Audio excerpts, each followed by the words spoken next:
Olá, seja muito bem-vindo a mais uma edição do programa que recebe personalidades que fazem a diferença na região. O nosso convidado de hoje é Wagner Souza, diretor executivo da ABTTC, Associação Brasileira de Terminais Retroportuários e das Empresas Transportadoras de Contêineres. O Visita na Record está no ar.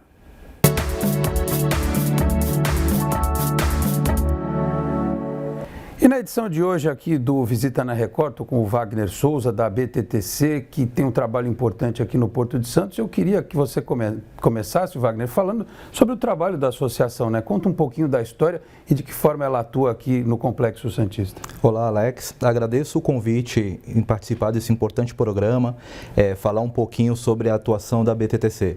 A ABTTC é uma entidade que ela tem mais de 45 anos de atuação, tá? Esse ano a gente está completando 46 anos de atuação e sempre em defesa das empresas do retroporto brasileiro, tá?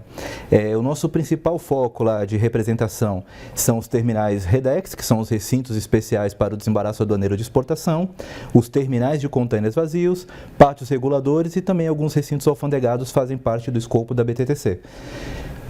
E uma das missões aí da associação, né, a gente estava conversando um pouquinho antes, tem relação justamente com essa questão do reporto, nessa discussão em cima do regime tributário para incentivar a modernização e ampliação da estrutura portuária.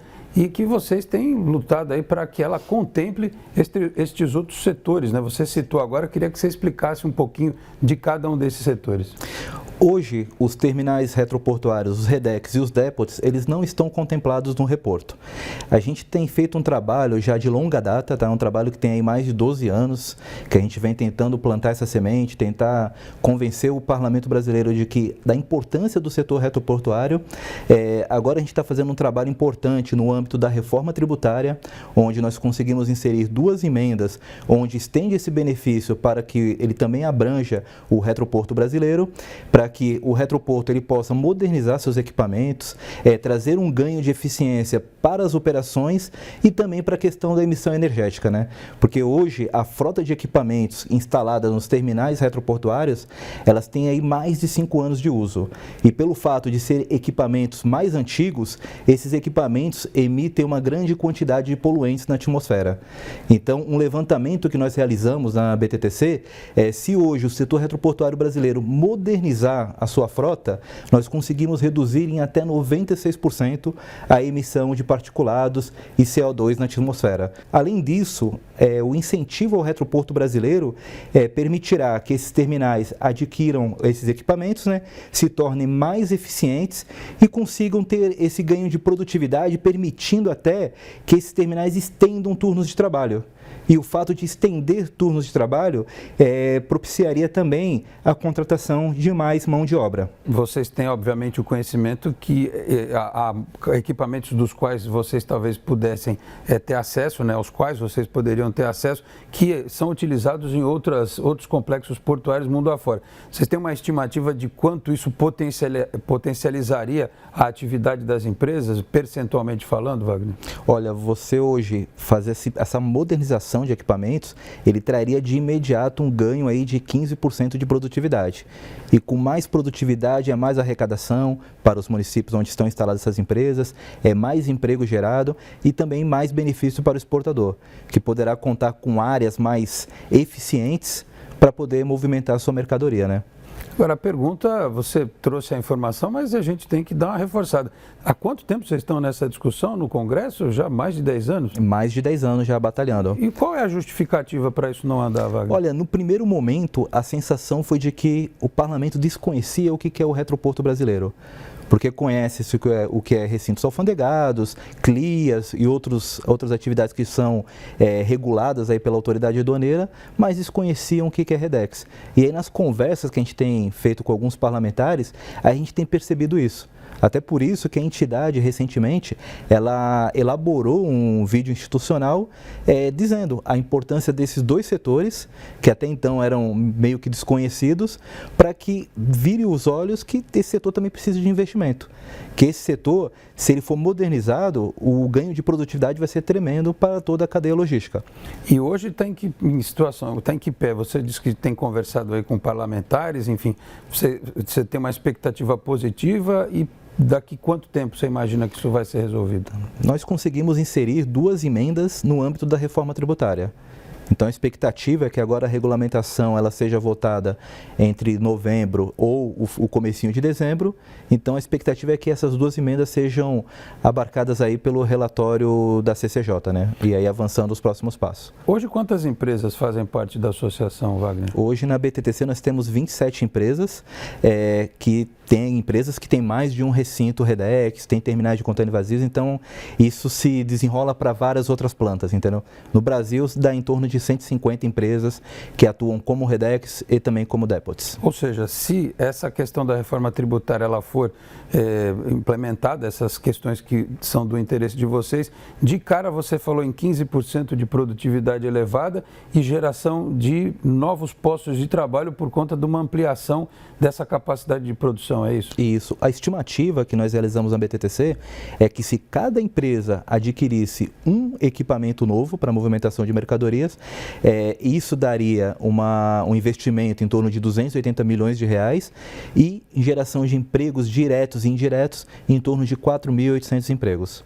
Legal, você estava comentando, a gente está falando sobre essa questão de modernização da própria legislação, mas eu vi que no mês passado você inclusive teve, vocês da associação tiveram numa reunião importante aí com a autoridade portuária, outros setores representados, para falar da questão logística, né, dos gargalos que nós temos hoje aqui no Porto de Santos, que é uma preocupação, acho que quase de todo mundo. De que forma vocês têm tentado contribuir nesse processo também, Wagner? Tá, nós participamos dessa reunião na autoridade portuária, onde foi discutido ali algumas obras importantes para melhorar o acesso ao Porto de Santos. Hoje, o acesso aqui à margem direita, ele se dá apenas por um único viaduto, né, que é o viaduto ali da Lemoa.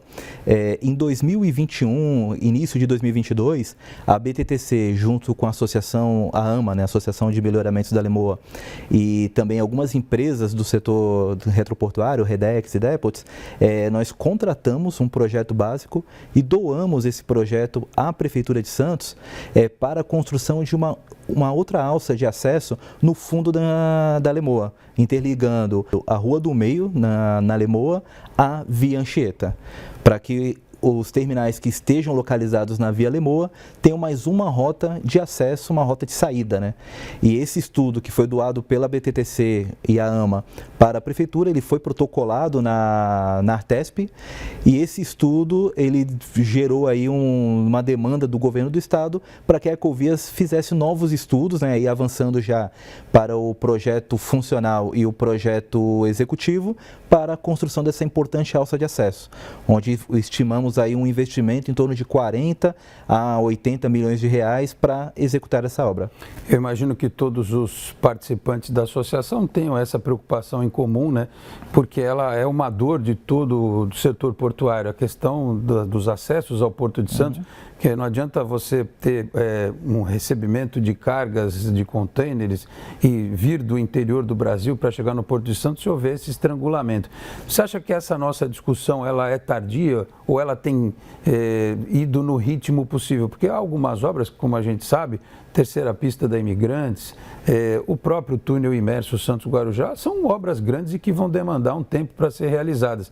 Você acha que faltou um pouco mais de celeridade nessa discussão lá atrás, Wagner? Olha, no que tange a infraestrutura, a gente está sempre um passo atrás, né?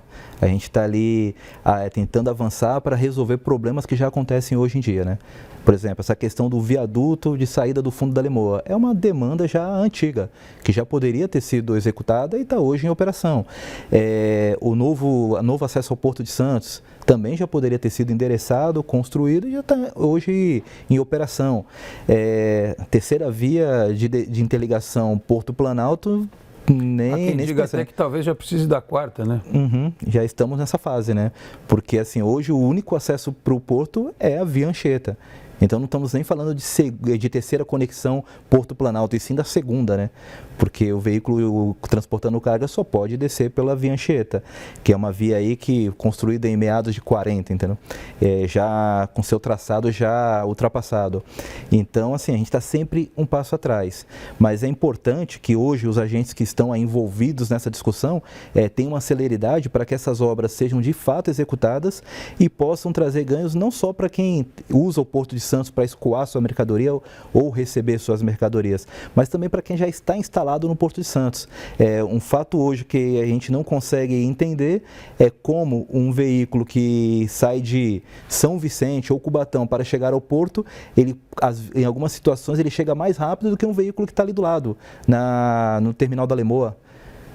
A Via Lemoa hoje só tem uma única conexão com o Porto e às vezes essa conexão ela trava, engargala e a gente não consegue, os terminais ali não conseguem fazer suas operações. Há situações que um terminal da Lemoa para fazer uma entrega num terminal de contêiner aqui da margem direita, ele demora em torno de 2, 3 horas para fazer esse trajeto. É algo inconcebível, né? Um trajeto aí de 2, 3 quilômetros. Por isso até que é importante reforçar essa questão da modernização, da tecnologia, não que ela vá ter um impacto direto nessa questão da logística, mas com soluções criativas e tecnológicas, quando dentro já das empresas esse trabalho podendo ser agilizado graças à tecnologia e à modernização, de certa forma dá uma aliviada nessa situação toda que a gente está discutindo agora, né, Wagner? Sim, sim. E não é só modernização de equipamentos, né? É modernizar os processos também. A BTTC, junto com seus associados, fez um importante trabalho junto à autoridade aduaneira, né? Onde hoje a autoridade aduaneira consegue fiscalizar de forma remota todos os terminais Redex. A gente tem aí um parque de câmeras que foi instalado e o acesso entregue à autoridade aduaneira. E além disso, a gente fez um trabalho importante aí ao longo dos últimos meses, que é integrar o processo de agendamento entre os terminais Redex e os operadores portuários. Porque os operadores portuários, eles tinham ali a informação que determinado navio ia operar um número X de contêineres, mas ele não sabia a localização desses contêineres, onde seria a origem desses contêineres. E através dessa integração, a gente consegue ao menos informar os terminais portuários os contêineres que já estão ali na retroárea, para que ele possa otimizar esse processo de chegada, de repente usando períodos de menor fluxo, né, períodos noturnos, períodos de final de semana, para poder otimizar essa entrega entre o Redex e o operador portuário. Isso aí já foi testado, né, já está em operação em um dos nossos associados e a gente tem planos aí para expandir para outros terminais. Então, o que a gente vê é que a tecnologia hoje é um fator importante para a gente conseguir vencer esses gargalos. Perfeito. Wagner, queria agradecer a tua vinda aqui ao estúdio da Record para participar do nosso Visita na Record. Boa sorte aí na sequência do trabalho e que os objetivos sejam alcançados. Obrigado, agradeço e a BTC está sempre à disposição no que puder contribuir aí para o programa. E nós vamos para o intervalo. Na sequência você fica com o Leandro Vaz e mais um convidado direto lá do Vale do Paraíba. Até já.